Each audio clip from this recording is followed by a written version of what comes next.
오늘 아침 우리에게 주시는 하나님 말씀은 여호수아 13장 1절로 14절까지의 말씀입니다. 여호수아 13장 1절로 14절까지의 말씀을 봉독하겠습니다. 여호수아가 나이가 많아 늙음에 여호와께서 그에게 이르시되 너는 나이가 많아 늙었고 얻을 땅이 매우 많이 남아있도다. 이 남은 땅은 이러하니 블레셋 사람의 모든 지역과 구슬 족속의 모든 지역 곧 애굽 앞 시올 시내에서부터 가나안 사람에게 속한 북쪽 에그론 경계까지와 블레셋 사람의 5 통치자들의 땅 곧 가사 족속과 아스돗 족속과 아스글론 족속과 가드 족속과 에그론 족속과 또 남쪽 아위 족속의 땅과 또 가나안 족속의 모든 땅과 시돈 사람에게 속한 무아라와 아모리 족속의 경계 아벡까지와 또 그발 족속의 땅과 해 뜨는 곳에 온 레바논 곧 헤르몬산 아래 바알가세스부터 하마세에 들어가는 곳까지와 또 레바논에서부터 미스르본 마임까지 산지의 모든 주민 곧 모든 시돈 사람의 땅이라. 내가 그들을 이스라엘 자손 앞에서 쫓아내리니 너는 내가 명령한 대로 그 땅을 이스라엘에게 분배하여 기업이 되게 하되 너는 이 땅을 9지파와 므낫세 반지파에게 나누어 기업이 되게 하라 하셨더라.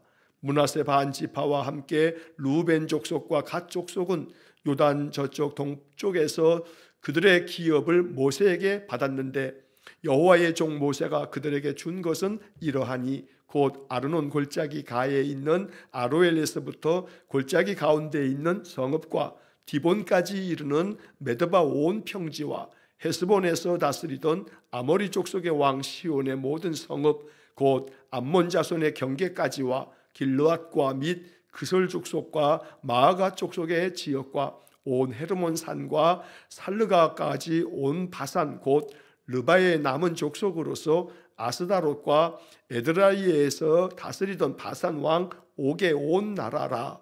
모세가 이 땅에 사람들을 쳐서 쫓아내었어도 구슬 족속과 마아가 족속은 이스라엘 자손이 쫓아내지 아니하였으므로 그술과 마아갓이 오늘까지 이스라엘 가운데에서 거주하니라. 오직 레위 지파에게는 여호수아가 기업으로 준 것이 없었으니 이는 그에게 말씀하신 것과 같이 이스라엘의 하나님 여호와께 드리는 화제물이 그들의 기업이 되었음이더라. 아멘. 자, 오늘 여호수아 13장 14절까지의 말씀을 읽었는데 이 13장부터 여호수아 19장까지의 이야기는 이 가나안 땅을 정복하고 가나안 땅을 분배하는 과정의 이야기를 길게 기록을 하고 있습니다.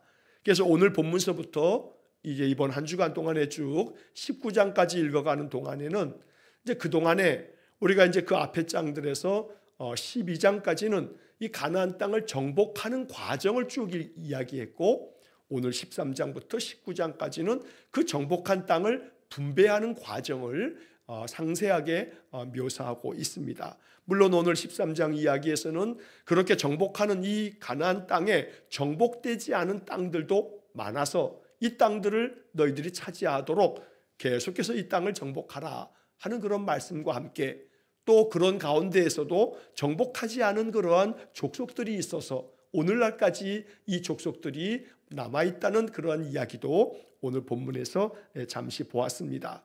자, 지난 한 주간 제가 목이 잠겨서 한 주간 새벽 기도회를 화요일부터 인도하지 못해서 이제 그 앞에 있는 장들의 이야기들을 한번 우리가 정리하지 못하고 오늘 이렇게 13장을 보게 됐는데 앞에 있는 이야기들을 이제 큰 덩어리대로 한번 잠시 좀 정리를 하자면 자, 이 가나안 땅에 요단강을 건너 들어오면서 이 요단강을 기점으로 해서 서쪽 땅이 이제 가나안 땅이고 동쪽에 있는 땅은 사실은 가나안 땅은 아니지만 이 동쪽에 있는 땅은 하나님이 약속하신 땅은 아니었습니다. 하지만 이 동쪽의 땅이 역시 비옥한 땅이다 보니 루벤 지파, 갓 지파 그리고 므낫세 지파 중에서도 한 절반에 해당되는 사람들이 요단강 동쪽 땅을 우리에게 주십시오.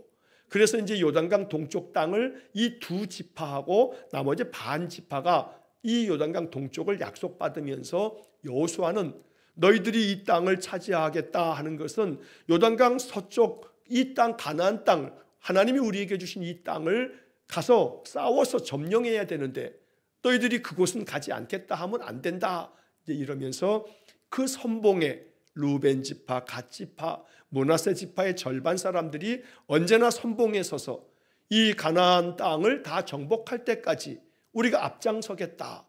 그리고 이 요단강 서쪽 땅, 이 가나안 땅은 우리가 분배받지 않겠다. 그 땅은 우리에게 안 줘도 된다. 그리고 그 땅을 다 정복하고 난 다음에는 우리가 다시 이 요단강 동쪽으로 와서 이 땅을 우리에게 주신다면 여기서 우리가 계속 기업을 이루어 가겠다. 이렇게 하면서 이제 가나안 땅의 동쪽은 루벤 지파, 갓 지파, 므낫세 지파의 절반이 이 땅을 차지하고, 그래서 요단강을 건너서 가나안 땅에 들어갔죠. 자, 가나안 땅이 남북으로 깁니다. 우리나라처럼 남북으로 길쭉한 그런 땅인데 먼저 들어가서 길갈 땅에 머물다가 길갈 땅에서 하나님 앞에서 할례도 행하고 유월절도 지키고 그러면서 이제 여리고성을 함락하게 되지요. 여리고성을 함락하는 이야기가 이제 6장에서 나왔습니다. 자, 이 6장은 하나님께서 놀랍게 역사하셔서 이스라엘 군대의 힘이 아닌 바로 하나님의 역사하심으로 여리고성이 무너져 내리고 그 모든 여리고성을 차지하면서 이 여리고성에 있었던 라합이라고 하는 여자의 집을 보호해주는 이러한 이야기들을 우리가 쭉 읽었습니다. 자, 그런데 이제 7장으로 넘어오게 되면서 이제 여리고성을 무너뜨리고 그 가까이에 있는 조그만 아이성을 점령하는데 아이성의 첫 번째 전투에서 패배하고 말았습니다. 왜냐하면 하나님께서 엄히 명한 대로 하나님 명령대로 준행하지 않은 아간이라고 하는 한 사람의 범죄 때문에, 그래서 이 아이성에서 첫 번째 패배하는 이야기가 7장에서 나왔습니다. 그래서 그 패배의 원인이 무엇인가를 하나님께 묻고 그런 과정 속에서 범죄한 아간의 죄가 드러나면서 아간과 그의 모든 함께했던 그 가족들이 다 아골골짜기에서 죽임당하는, 그래서 하나님께서 엄중하게 경계하시고 심판하시면서 이제 8장으로 넘어오면 다시 두 번째 아이성 전투에서 이제 큰 승리를 거두게 되는 이야기가 8장에 나오게 됩니다. 그래서 7장과 8장에서는 아이성 전투에서의 두 차례의 전쟁을 겪게 되는 이야기를 우리가 보게 되고, 8장의 마지막 부분에서 에발산에서 이제 율법을 낭독하면서 다시 언약을 갱신하며 이스라엘 사람들이 하나님의 말씀대로만 준행하겠다 하는 그런 결단을 내리는 장면도 보게 됩니다. 자, 지난주 월요일 날 아침에 이제 9장의 이야기로 넘어오면서 이렇게 해서 여리고성과 아이성은 길쭉한 이스라엘 가나안 땅의 중부 지역이 됩니다. 먼저 중부 지역의 주요 거점을 차지하고 난 다음에 이제 남쪽을 이제 차지하기 위해서 남쪽으로 내려갑니다. 자, 그런데 그 남쪽의 주요한 그러한 족속들 가운데 기브온 사람들이 먼 곳에서 찾아온 것처럼 거짓으로 속임수로 아주 낡은 옷을 입고 또 곰팡이 난 그런 떡들을 가지고 그렇게 해서 이 여호수아에게 찾아와서 우리와 화친을 합시다. 우리가 당신의 하나님, 당신들이 행했던 일들을 우리가 다 들었습니다. 우리가 당신들과 화친을 하고 당신들의 종이 되겠습니다. 그러면서 기브온 족속들과 화친을 맺는 그 과정에서는 하나님께 묻지 아니하고 그들의 겉모습만 보다가 결국은 속아 넘어갔던 겁니다. 그래서 기브온 사람들은 그 조약을 맺었기 때문에 남부 지역을 점령하는 과정 속에서 기브온 사람들은 점령하지 않고 남겨둘 수밖에 없는 그러한 아쉬운 장면도 나오게 됩니다. 자, 그래서 이제 9장과 10장의 이야기는 이 기브온 사람들과 또 남부 지역 사람들을 이제 함락하면서 남쪽에 있는 이 가나안의 남쪽을 차지하게 되는 이야기가 9장과 10장에 걸쳐서 쭉 기록이 됩니다. 남쪽의 아모리 족속들이 굉장히 강대한 족속들인데 하나님께서 도우셔서 그 땅의 모든 것들을 다 차지합니다. 자, 그리고 난 다음에 이제 북쪽으로 올라갑니다. 그게 이제 11장 이야기입니다. 11장에서는 이제 중부 지역을 차지하고 그 다음에 남부 지역을 차지한 다음에 다시 북쪽으로 올라가서 북쪽 지역에 있는 여러 가나안 족속들을 다 물리치고 그 땅을 차지하는 이야기가 11장에 자세하게 기록이 되어 있습니다. 그리고 이제 12장에 넘어오게 되면 이 모든 거의 한 7년 동안에 이 가나안 전쟁이 벌어지는 건데, 거의 7년 동안에 이 가나안 중부 지역, 남부 지역, 또 북부 지역까지를 다 차지하고 난 다음에 12장의 이야기에서는 그동안에 차지했던 그 땅에 여러 왕들에 대한 명단이 쭉 기록이 됩니다. 모세 때 차지했던 그 정복했던 나라들과 그 왕들의 이름들이 아주 길게 나오고, 또 여호수아가 그 다음 이어서 가나안 땅을 정복하는 과정에서 차지했던 그 나라들 족속들의 왕들의 명단이 12장에 쭉 기록이 됩니다. 그래서 어제 본문까지 이야기는 어찌 보면 12장은 좀 재미가 없습니다. 사람들의 이름만 쭉 기록되기다 보니 이것이 뭔가 싶을 만큼 그렇게 재미는 없는 그런 이야기가 12장에 기록이 되어서 우리가 어제 그제 이렇게 쭉 이제 읽어왔는데, 자, 이렇게 해서 이제 가나안 정복이 거의 이제 마무리되어질 즈음에 오늘 이제 13장으로 넘어오면서 땅을 분배하는 이제 과정이 이제 시작이 되어지는 겁니다. 좀 전에 말씀드린 것처럼 가나안 정복 전쟁은 약 7년 동안 진행이 됐습니다. 그 7년 동안 이스라엘 군대는 많은 것들을 경험을 하게 됐습니다. 처음에는 아이성 전투에서 그렇게 무너져 내렸던 경험도 있지만, 그러나 오히려 또 여리고성의 그 함락 과정에서 봤듯이 하나님께서 역사하실 때, 하나님께서 도와주시면 우리 군대의 힘이 아닌 하나님의 그 도우심의 그 은혜로 인하여 이 땅을 우리가 차지할 수 있다는 아주 중요한 경험들도 했던 겁니다. 자, 그럼에도 불구하고 이 이스라엘 군대가 이 가나안 땅을 하나님께서 다 차지하라고 하셨건만 그렇지 않은 그런 족속들도 더러 있었습니다. 이것이 두고두고 이스라엘의 역사 가운데 마치 옆구리의 가시처럼 이스라엘을 압박하는 그런 어떤 원인이 되어지는 내용도 나오게 됩니다. 오늘 본문의 이야기에서 이제 우리가 그런 이야기도 이제 살펴보게 됩니다. 자, 이제 13장의 이야기로 이제 돌아와서 오늘 읽은 본문의 이야기를 우리가 이제 살펴보면, 자, 1절 말씀부터 오늘 본문의 내용들을 한번 살펴보겠습니다. 자, 13장 1절에 보면 여호수아가 나이가 많아 늙음에 여호와께서 그에게 이르시되 너는 나이가 많아 늙었고 얻을 땅이 매우 많이 남아있도다. 자, 이 11장은 좀 마음에 짠한 마음이 듭니다. 왜냐하면 여호수아가 나이가 많아 늙었다. 사실 모든 인생이 태어나면 어린 시절을 거쳐 또 아주 젊음이 왕성한 청년의 때를 지나고 이제 장년이 되어지고 점점 세월이 가면 노년의 삶을 맞이하게 됩니다. 이것이 우리 한 사람의 인생의 여정입니다. 어느 누구도 예외는 없습니다. 젊은 시절이 다 있는 것이고 그리고 나면 이제 늙은 시절을 맞이하게 됩니다. 여호수아도 마찬가지입니다. 40여 년 전에 가데스 바네아에서 가나안 땅을 정탐할 때 왕성했던 이 여호수아, 그래서 모세의 수종자로 모세를 이어서 후계자가 되어서 이스라엘의 최고 지도자로 이 가나안 정복 전쟁 7년 동안의 모든 전쟁을 수행했던 여호수아도 이제 나이가 많아 늙어집니다.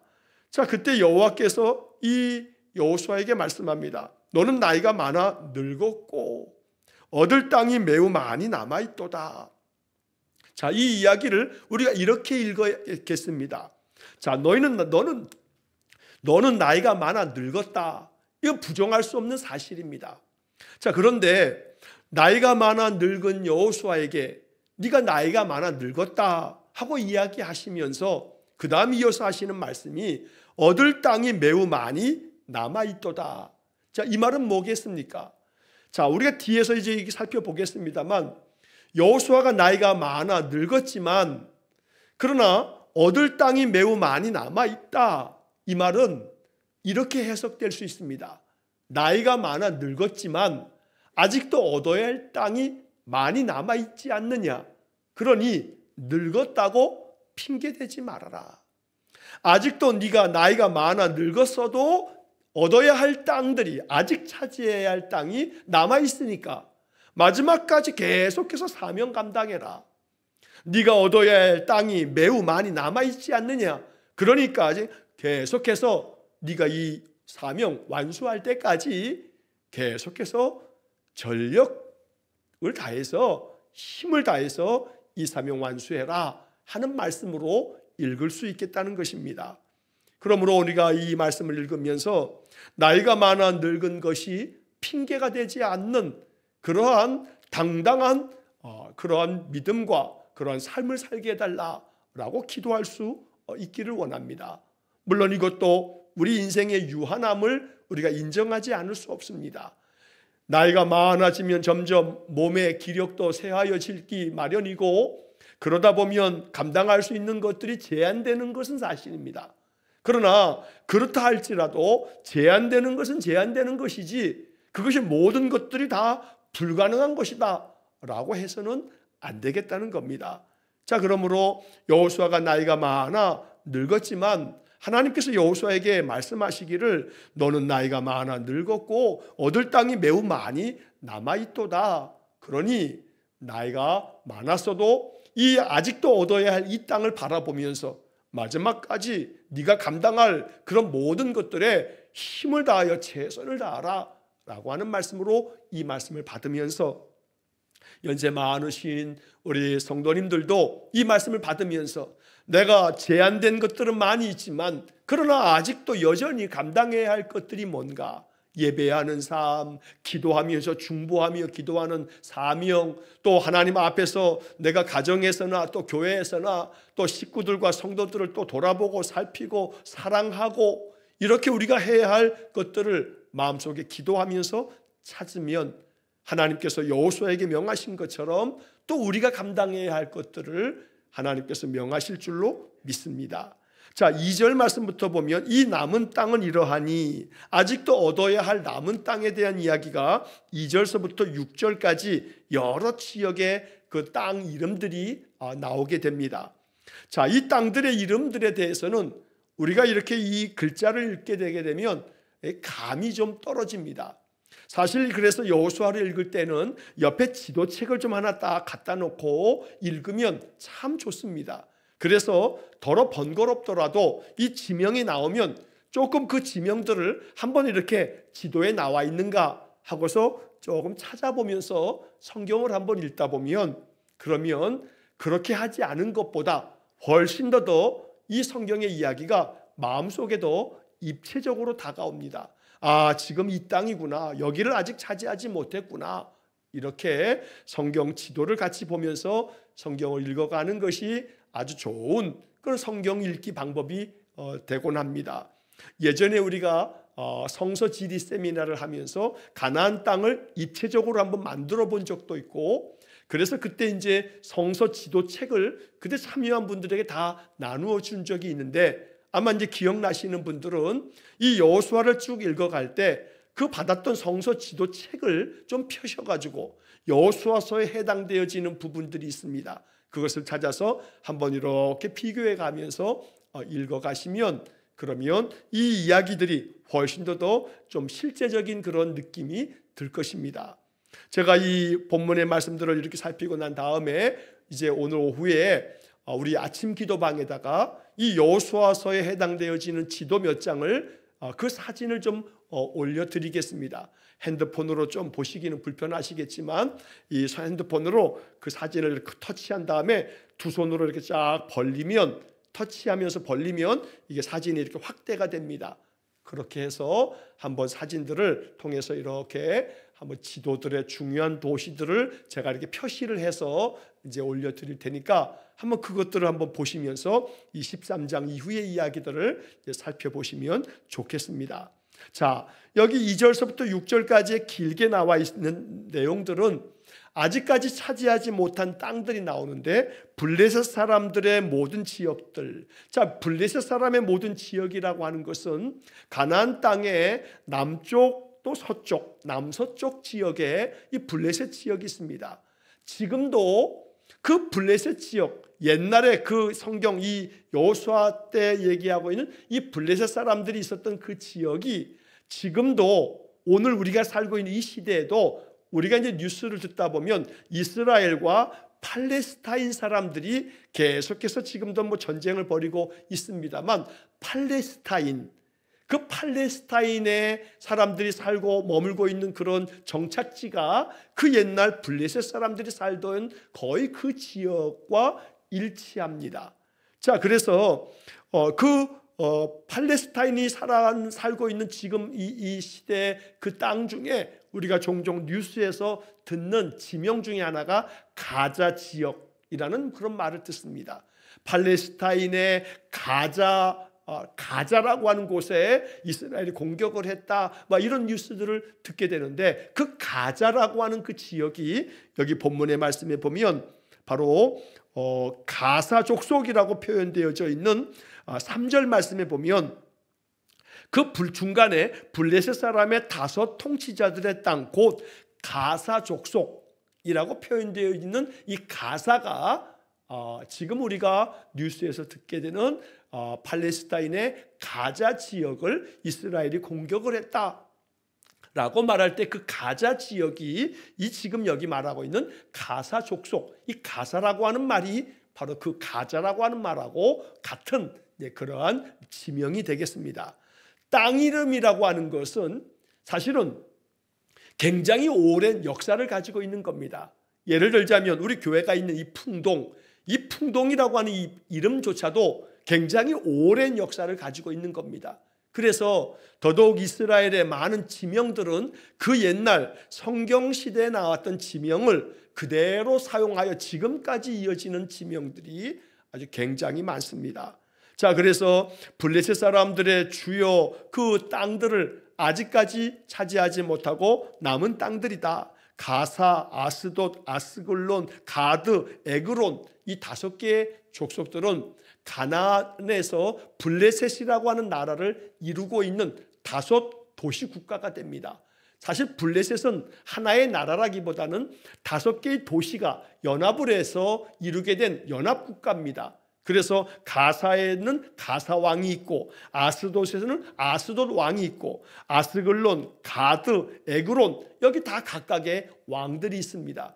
이들이 연합하여 이룬 국가가 블레셋이고, 그 다음에 남쪽에는 아위 족속의 땅, 가나안 족속의 모든 땅, 저 북쪽의 시돈 사람들의 땅, 그래서 온 동쪽에는 저 해 뜨는 동쪽에는 레바논 땅, 그리고 그 모든 이 땅들을 저 남쪽에는 하맛에 이르기까지 아직까지 차지하지 못한 이런 많은 땅들이 있다라고 하는 그런 명단들이 6절까지 이어집니다. 자, 그 6절 중간에 보면 그러면서 이런 말씀이 나옵니다. 내가 그들을 이스라엘 자손 앞에서 쫓아내리니 너는 내가 명령한 대로 그 땅을 이스라엘에게 분배하여 기업이 되게 하되.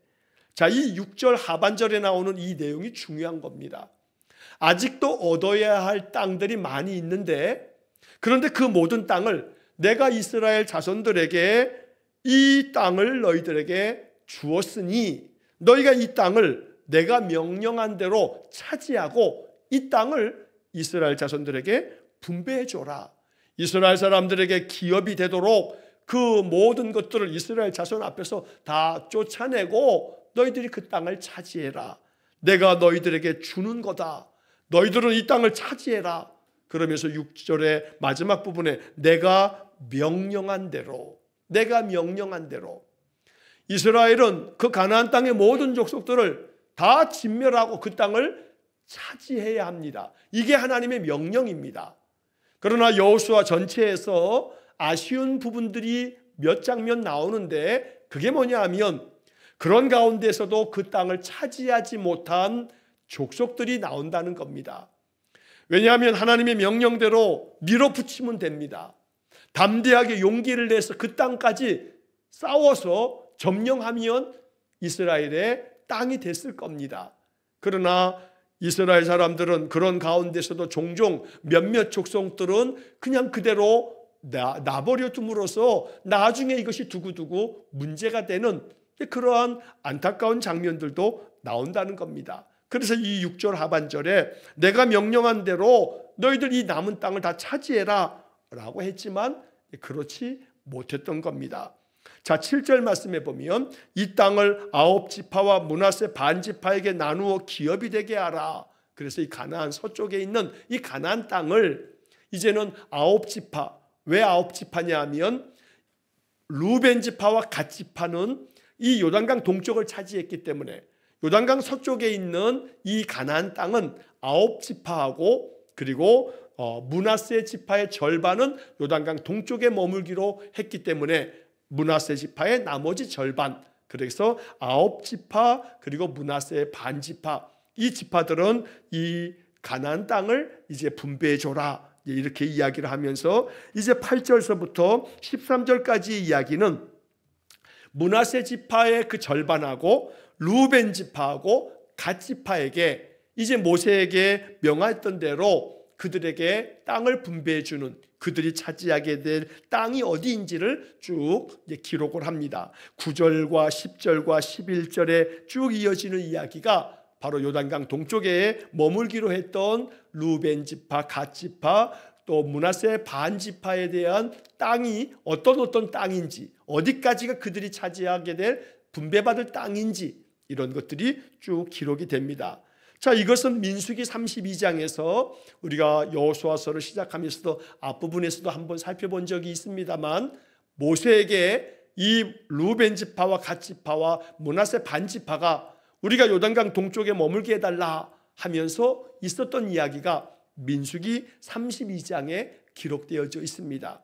그 이야기를 지금 8절서부터 쭉 이야기하고 있는 겁니다. 그래서 그 땅은 므낫세 지파, 갓 지파, 또 루벤 지파가 그 땅을 차지하고 너희들이 차지할 땅은 이러이러한 곳이다 하고 지명들이 쭉 길게 나옵니다. 자, 그러다가 12절 말씀에 보게 되면, 자, 12절 말씀의 마지막 부분에 보면 모세가 이 땅의 사람들을 쳐서 쫓아냈어도, 다 이렇게 쫓아냈지만 이 요단강 동편 땅에 그 모든 것들을 모세가 다 쫓아냈지만 13절에 보면 그술 족속과 마아갓 족속은 이스라엘 자손이 쫓아내지 아니하였으므로 그술과 마아갓이 오늘까지 이스라엘 가운데서 거주하니라. 자, 그술이라고 하는 사람들, 마아갓이라고 하는 이 족속들을 그대로 내버려 두었습니다. 근데 이 분명히 13절 말씀에 보면 이스라엘 자손이 쫓아내지 아니하였으므로, 쫓아내지 못한 게 아니라 쫓아내지 않았습니다. 그래서 그들이 오늘날까지 이스라엘 가운데 거주하고 있다라고 말하고 있는데, 이것이 나중에 다윗 시대까지 이르렀을 때 이 그술 족속과 마아갓 족속이 이스라엘에게 굉장히 어려움을 끼치는 그런 족속들이 됩니다. 옆구리 가시처럼 계속해서 이스라엘에게 아픔을 주고 어려움을 끼치는 그런 족속들로 남게 된다는 겁니다. 이것은 나중에 이제 또 구약의 다른 어떤 본문의 말씀에서 이 장면들을 우리가 또 한번 보게 될 겁니다. 마지막으로 14절 말씀에서는 이렇게 요단강 동쪽 땅을 루벤, 갓, 므낫세 반 지파에게 분배하는 그런 과정의 이야기가 기록되면서 14절에서는 레위 지파에게는 땅이 분배되지 않았다 하는 이야기가 짧게 기록되어 있습니다. 오직 레위 지파에게는 여호수아가 기업으로 준 것이 없었으니 이는 그에게 말씀하신 것과 같이 이스라엘의 하나님 여호와께 드리는 화제물이 그들의 기업이 되었음이더라. 레위 지파는 땅을 분배받지 못합니다. 하나님께서 이스라엘의 모든 지파에게 땅을 분배하면서 레위 지파에게는 땅을 분배하지 말아라 하십니다. 왜냐하면 레위 지파는 제사장 지파요, 하나님의 성막에서 레위 지파의 모든 이들이 성막 일을 종사해야 되기 때문에 그들에게는 이스라엘 나머지 족속들이 하나님께 제사하고 예배하기 위해서 예물을 가져오면 그 예물들을 가지고서 그 중에서 이 필요한 부분들의 일부를 레위 지파 사람들에게 나누어 줌으로써 그들은 그것을 가지고 삶을 영위하도록 해라. 그리고 나머지 지파들은 분배받은 땅을 거기서 농사도 짓고 목축을 하고 그러면서 그 얻은 소산을 하나님께서 정하신 대로 하나님께 제물을 바치면서 이것을 가지고 하나님을 섬기고 그 가운데서 일부를 레위 지파 사람들에게 나누어 줌으로써 그들이 그 하나님께 드려지는 예물들이 그들의 기업이 되게 하라 하면서 이제 14절의 말씀이 이어지는 겁니다. 자, 13장 14절까지의 이야기를 간단하게 정리를 하면서 우리가 기억해야 할 것은 하나님께서 이 가나안 땅을 7년 동안에 정복하게 하시고 그리고 이제 13장부터 19장까지 분배하는 과정의 긴 이야기를 보면서 하나님은 항상 약속을 성취하시는 분이시다. 이 가나안 땅을 너희들에게 주었으니 너희들이 이 땅을 차지하라 하신 것처럼 이제 그 땅을 다 지파마다 공정하게 분배하는 그런 이야기를 통해서 우리는 하나님의 그 섭리, 하나님의 역사하심의 그 과정을 바라보면서 신실하신 하나님, 약속을 지키시는 하나님을 우리가 이제 13장 이후의 말씀에서 계속 보게 될 것입니다. 하나님의 말씀대로 준행하고 명하신 대로 따르면서 인생을 살아갈 때 하나님은 성경의 약속대로 우리에게 은혜를 주실 줄 믿습니다. 여호수아가 나이가 많았어도 맡겨진 사명을 감당할 때 마지막까지 사명 감당하기 위해서 힘쓰는 여호수아의 모습을 우리가 이제 남은 장에서도 보게 될 것입니다. 이 당시에 여호수아가 나이가 많아 늙었다 했는데 그 당시 여호수아의 나이가 몇 살이었느냐라고 하는 것은 성경에 정확하게 기록되어 있지는 않습니다. 그러나 이제 우리가 곧 보게 될 14장의 이야기에서 갈렙이 자기의 나이가 85세인데 아직도 여전히 기력이 쇠하여 있지 않다 하면서 갈렙의 나이가 그 당시에 분배받을 당시에 85세라고 하는 이야기가 14장에 나옵니다. 그래서 성경학자들 중에는 지금 이 본문에 나오는 여호수아의 나이도 80대 중후반이었을 거다라고 이렇게 추측하는 성경학자들도 있고 이것보다는 조금 더 많을 거다. 그래서 한 90에서 100 정도의 나이였을 거다. 왜냐하면 여호수아가 110살에 죽음을 맞이합니다. 그래서 110세까지 여호수아가 생명을 살다가 하나님 부르심을 받는데 바로 지금 이 즈음에 여호수아의 나이는 거의 90대에서 100세쯤 되지 않았을까 이렇게 추측하는 학자들도 있습니다. 어찌되었든 마지막까지 사명을 감당하기 위해서 하나님의 명령대로 준행하는 여호수아의 모습을 우리가 앞으로도 계속 보면서 언제나 내 삶에서 주어지는 인생, 내 생명 있는 그 시점까지 늘 주의 말씀 따라 살아가는 그런 굳건한 믿음의 인생 되시기를 주의 이름으로 간절히 축원합니다. 기도하겠습니다. 자비로우신 하나님, 여호수아가 나이가 많아 늙었어도 여전히 남아있는 땅이 많다 말씀하시며 그 땅을 차지하고 그 땅을 이스라엘 각 지파에게 분배하라고 하는 사명을 받은 여호수아의 이야기를 오늘 본문에서 봅니다. 주님, 우리 일산음과함교회 연세 많은 우리 권사님들, 집사님들 모두에게 은혜 위에 은혜를 더하여 주셔서 연세 많으셔도 기력이 쇠하지 않도록 하나님 늘 주의 은혜를 덧입혀 주시고 하나님께서 이 땅에서 우리 생명 풀으시는 그날까지 하나님 말씀 따라 살고 하나님 주신 사명 감당하며 사는 그런 은혜를 내려 주옵소서. 언제나 우리에게 명하신 말씀대로 순종할 때에 우리의 삶에 승리를 주시고 또 약속대로 우리에게 그 약속 성취해 주시는 하나님을 신뢰합니다. 늘 인생의 삶을 믿음으로 살아가는 귀한 성도들 되게 해 주옵소서. 오늘도 한날의 모든 삶을 주님께 의탁하오며 예수님 이름으로 기도하옵나이다. 아멘. 우리 구주 예수 그리스도의 은혜와 하나님 아버지의 극진하신 사랑과 성령의 교통하심이 날마다 주의 명하신 말씀대로 늘 순종하며 인생을 삶으로 승리하는 삶이요 약속이 성취되는 삶을 살아가기를 간절히 소원하며 기도하는 머리 숙인 귀한 성도들 위에와 저들 가정과 온 가족들 위에 영원토록 함께 하시길 축원하옵나이다. 아멘.